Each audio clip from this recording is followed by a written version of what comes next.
Hi friends, ನಿಮಗೆ ಕನ್ನಡ ವ್ಯಾಕರಣದಲ್ಲಿ ಯಾವ ರೀತಿ ಪ್ರಶ್ನೆಗಳು ಕೇಳಬಹುದು ಅಂತ ನಾನು ಇವಾಗ ನಿಮಗೆ ತೋರಿಸ್ತೀನಿ. ಉದಾಹರಣೆಗೆ ನೋಡ್ಕೊಂಡ್ರೆ ಓಕೆನಾ. ಮೊದಲನೇದಾಗಿ ಅಕ್ಷರ ಎಂದರೇನು ಆ ಥರ ಕೇಳ್ತಾರೆ. ನೆಕ್ಸ್ಟ್ ಬಂದುಬಿಟ್ಟು ಅಕ್ಷರಗಳ ಗುಂಪು ಅಂತ ಯಾವುದನ್ನು ಕರೆಯುತ್ತೇವೆ ಆ ಥರನೂ ಕೇಳ್ಬೋದು. ಅಕ್ಷರಗಳ ಗುಂಪು ಅಂದರೆ ವರ್ಣಮಾಲೆ. ಓಕೆನಾ. ನೆಕ್ಸ್ಟು ವರ್ಣಮಾಲೆಗಳಲ್ಲಿ ಎಷ್ಟು ವಿಧಗಳು ಆ ಥರ ಇಲ್ಲಂದರೆ ಓಕೆನಾ.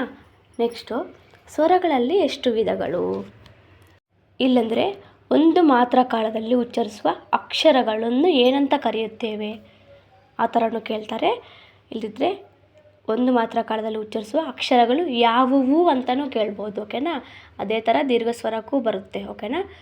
ಅಕ್ಕ, ಅಮ್ಮ ಇವು ಯಾವುದಕ್ಕೆ ಉದಾಹರಣೆ ವರ್ಣಮಾಲೆಯಲ್ಲಿ ಅಂತ ಕೇಳ್ತಾರೆ. ಯಾವುದಕ್ಕೆ? ಪ್ಲುತ ಸ್ವರಕ್ಕೆ ಉದಾಹರಣೆ. ಓಕೆನಾ.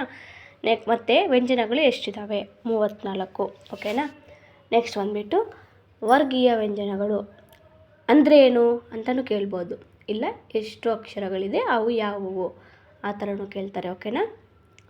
ನೆಕ್ಸ್ಟ್ ಬಂದುಬಿಟ್ಟು ಕಡಿಮೆ ಉಸಿರಿನಿಂದ ಉಚ್ಚರಿಸಲ್ಪಡುವ ಅಕ್ಷರಗಳು ಯಾವುವು ಆ ಥರ. ನೆಕ್ಸ್ಟು ಹೆಚ್ಚು ಉಸಿರಿನಿಂದ ಉಚ್ಚರಿಸಲ್ಪಡುವ ಅಕ್ಷರಗಳು ಯಾವುವು, ಎಷ್ಟು ಆ ಥರ ಕೇಳ್ತಾರೆ. ಓಕೆನಾ. ನೋಡಿ ಅರ್ಥಲ್ಲ. ಮತ್ತು ನೆಕ್ಸ್ಟ್ ಬಂದುಬಿಟ್ರೆ ಅನುನಾಸಿಕ, ಮೂಗಿನ ಸಹಾಯದಿಂದ ಉಚ್ಚರಿಸಲ್ಪಡುವ ಅಕ್ಷರಗಳಿಗೆ ಯಾವುವು ಆ ಥರನೂ ಕೇಳ್ತಾರೆ.